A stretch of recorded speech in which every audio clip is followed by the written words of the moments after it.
Wendell Scott, the moonshine mechanic who made history. In the segregated 1950s South, Wendell Scott's road to NASCAR began behind the wheel of a moonshine car. A skilled black mechanic from Danville, Virginia, he learned speed and control outrunning the law, then turned to stock car racing with no sponsors, little money, and cars built from junkyard parts. Facing jeers from fans, rough treatment from rivals, and open bias from officials, Scott raced with unshakable grit. His breakthrough came in 1963 at Jacksonville Speedway, where he became the first black driver to win a NASCAR Grand National, now Cup race. Officials initially withheld the win and trophy, prejudice on full display. Scott never let it stop him. Over nearly 500 starts, he earned 147 top tens and finished as high as 6th in points. With his family as his pit crew, he broke barriers, earning a Hall of Fame place as one of NASCAR's true pioneers. Cale Yarborough, farmhand to three-time champ.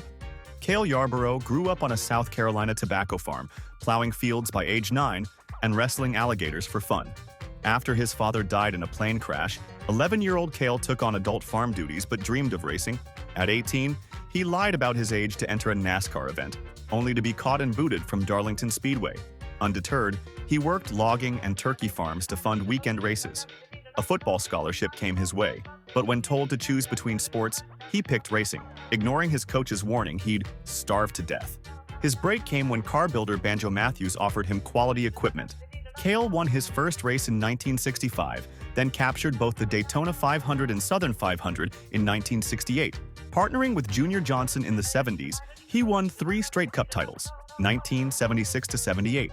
Fierce and fearless, Yarborough battled lightning, mud, and rivals alike, proving a dirt-poor farm kid could reach NASCAR's summit. Benny Parsons, taxi driver to champion. In the late 60s, Benny Parsons was driving a cab in Detroit, scraping together dollars while dreaming of NASCAR. Originally from North Carolina, he worked for his dad's small taxi company when fate intervened. A tow truck driver hauling a race car stopped at Benny's gas station, and when the team's driver failed to show, Benny got the keys. That Cinderella moment launched his racing career. By 22, he was in NASCAR's top ranks, though success was slow in coming.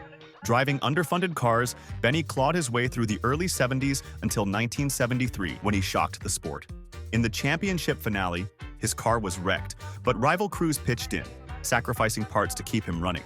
Limping to the finish, he clinched the Cup title.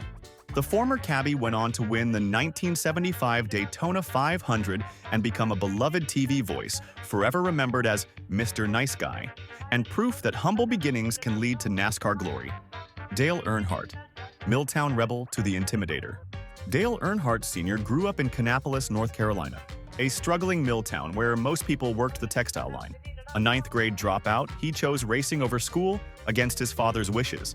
In the early 70s, Dale scraped by on odd jobs, building battered stock cars and living so lean that friends joked buying soap was a luxury. After years grinding on local dirt tracks, even racing under a fake name once to dodge his dad, he finally broke into NASCAR's top series at 28.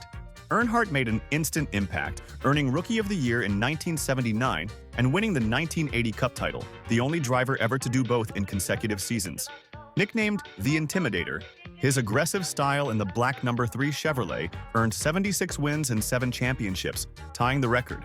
The Milltown dropout became a blue-collar legend, proving grit and fearlessness could take you from sweeping floors to NASCAR's mountaintop. Bill Elliott, Dawsonville's DIY Daredevil. In tiny Dawsonville, Georgia, racing ran in the Elliott family's veins, but money was always short. Bill Elliott grew up in a shed crammed with worn engines, as his father George and brothers built race cars on grit and determination. From 1976 to 1981, the red-haired Georgia native ran NASCAR races with no sponsor, the family pooling every dollar to keep their car on track. Some trips began with uncertainty over whether they could even afford tires or fuel. Bill's raw talent, however, couldn't be hidden. Fans rallied behind the underdog, with locals even mailing in small donations to help him compete. Everything changed in 1981 when Michigan businessman Harry Melling saw Elliott's speed, funded a race, and soon bought the team. With backing secured, Awesome Bill from Dawsonville soared, setting a 212-mile-per-hour NASCAR speed record at Talladega, winning the Winston Million in 1985 and the Cup Series championship in 1988. Beloved for his humble nature, he became a 16-time most popular driver, each win celebrated by Dawsonville's pool hall siren. From shed tinkering to NASCAR glory, Bill never forgot his roots. Alan Kulwicki, the engineer who outsmarted the Giants. Alan Kulwicki arrived in NASCAR as a true one-man band, a pickup truck, one race car, and an engineering degree. The Wisconsin native, dubbed the Polish Prince, turned down big team offers to build his own operation from scratch. Early days were brutal. He slept on shop floors, did laundry at the track, and ran the entire 1986 Cup season with that lone car, still earning Rookie of the Year. A meticulous thinker, Kulwicki embraced the underdog image, even sewing a Mighty Mouse patch on his firesuit. After his first win, he debuted the Polish victory lap, driving clockwise to salute fans. In 1992, his tiny single-car team entered a championship fight against NASCAR's Giants. Naming his Ford Underbird, Kulwicki arrived at the finale trailing in points. With icy precision, he led just enough laps to edge Bill Elliott by 10 points, the closest title margin in history. Tragically, he died in a plane crash months later, but his 1992 triumph proved that with ingenuity, grit, and fearless independence, even NASCAR's biggest Goliaths could be beaten. Tony Stewart, the couch-surfing racer turned superstar. Today, a Hall of Famer with 3 Cup titles, Tony Stewart's rise began with empty pockets and a one-year ultimatum. Growing up in Indiana, he and his father scraped together what they could for his go-kart and sprint car racing, often skipping new tires to keep competing. At 19, chasing his Indianapolis 500 dream, Tony struck a deal with his mom, 1 year to make it in racing or go to college. With little more than a helmet, he left home, sleeping on a friend's couch in Indianapolis and working as a tow truck driver by day. Each morning, he'd pass the famed Indy Motor Speedway, imagining himself behind the wheel. His break came in open-wheel USAC cars, where he won the USAC Triple Crown and the IRL IndyCar Championship, catching NASCAR's attention. Joe Gibbs signed the Hungry Hoosier, and Stewart won races as a 1999 rookie. By 2002, he was a Cup champion, adding titles in 2005 and 2011. From couch-surfing dreamer to NASCAR superstar, Stewart proved that betting on yourself can turn humble beginnings into legendary success. Jimmie Johnson, from dirt bikes to 7 championships. It's hard to picture Jimmie Johnson as an underdog, given his record-tying 7 NASCAR Cup championships, but his journey began in working-class El Cajon, California. The son of a truck operator and a school bus driver, Jimmie grew up far from the wealth of big-time racing. Weekends were spent at dusty motocross tracks, where he started riding 50cc dirt bikes at age 5. He progressed to off-road trucks and buggies, relying on hand-me-down gear and family determination. By his early 20s, Johnson was in NASCAR's Busch Xfinity Series with an underfunded team, managing just 1 win, as sponsorship struggles clouded his future. That changed when Jeff Gordon spotted his talent and pushed for him to join Hendrick Motorsports in 2002. Johnson won in only his 13th Cup start, quickly proving he belonged. From 2006 to 2010, he captured an unprecedented 5 straight championships, reaching 7 by 2016 alongside legends Dale Earnhardt and Richard Petty. From a dirt bike kid in a trailer park to one of NASCAR's greatest, Johnson's rise is a testament to grit, opportunity, and relentless drive. Brad Keselowski, saving the family and soaring to the top. For Brad Keselowski, racing was both a dream and a family struggle. Raised in his father Bob's small, underfunded Michigan race shop, Brad learned the sport by sweeping floors and turning wrenches. But in 2006, disaster struck. The Keselowski Truck Series team went bankrupt, forcing the sale of their shop to cover debts. At just 22, Brad felt he'd bankrupted his family to pursue his own dream. Determined to help, Brad scraped into NASCAR with low-budget rides and gave nearly every dollar he earned back to his parents, keeping just enough to survive on ramen noodles. His break came in 2007 with JR Motorsports' Xfinity car, leading to his first win in 2008. The next year, he stunned the Cup field with a Talladega upset. By 2012, Keselowski was a NASCAR Cup champion. From sleeping in a shuttered race shop to raising the championship trophy, his rise proves that sacrifice, grit, and loyalty can carry a racer from the brink of ruin to the sport's peak. Carl Edwards, the substitute teacher who wouldn't quit. With his trademark smile and crowd-pleasing backflips, Carl Edwards became one of NASCAR's most popular drivers, but his path to the top started far from victory lane.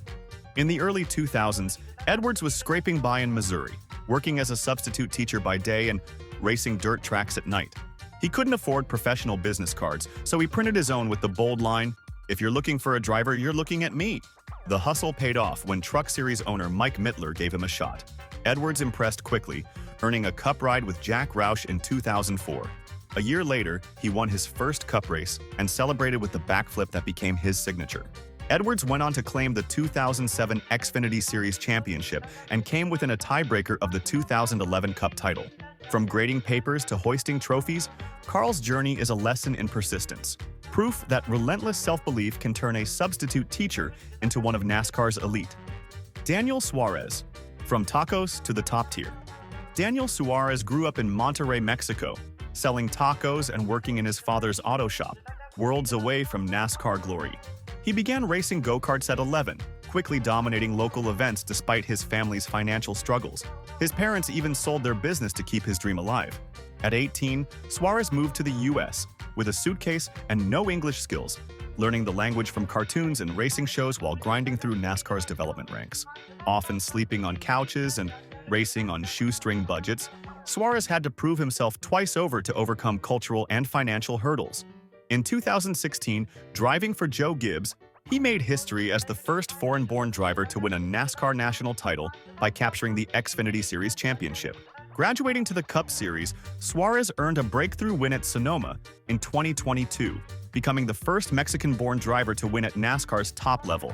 Amid waving green, white, red flags and cheers from Daniel's amigos, he smashed a celebratory piñata, a fitting exclamation point to his "Si se puede" rise from taco stand to victory lane. Ross Chastain. The watermelon farmer's wild ride. Straight out of the watermelon fields of Florida came Ross Chastain, a racer with farming roots and fearless moves. Raised on his family's watermelon farm, he seemed destined to be a fourth-generation farmer, until racing stole his heart. As a kid, he balanced schoolwork with long days on a tractor, sometimes as a chore, sometimes as a reward. Chastain started racing old beat-up cars at the local track, funding his hobby with literal watermelons. He became known as the Watermelon Man, showing up at new tracks with melons in hand and landing small team rides through sheer persistence. Years of grinding in trucks and Xfinity with underdog teams taught him to fight for every inch. His big break came with Trackhouse racing in the Cup Series. In 2022, he earned his first win, celebrating by smashing a watermelon in victory lane, and then went viral with the Hail Melon, a last-ditch wall ride at Martinsville that rocketed him into the championship four and was promptly banned. He finished second in points that year. In 2023, he captured the Coca-Cola 600, once again cracking open a victory watermelon. From muddy fields to NASCAR glory, Ross Chastain proves that guts, grit, and a little produce can take you a long way. Which rags to riches story was your favorite? There are more such inspiring stories in NASCAR, like those of Childress, Bowman, Larson, Hamlin, etc. If you want a part 2 of this video, let's hit 100 likes. Subscribe to stay tuned to the NASCAR's Explainer for more interesting stories like this.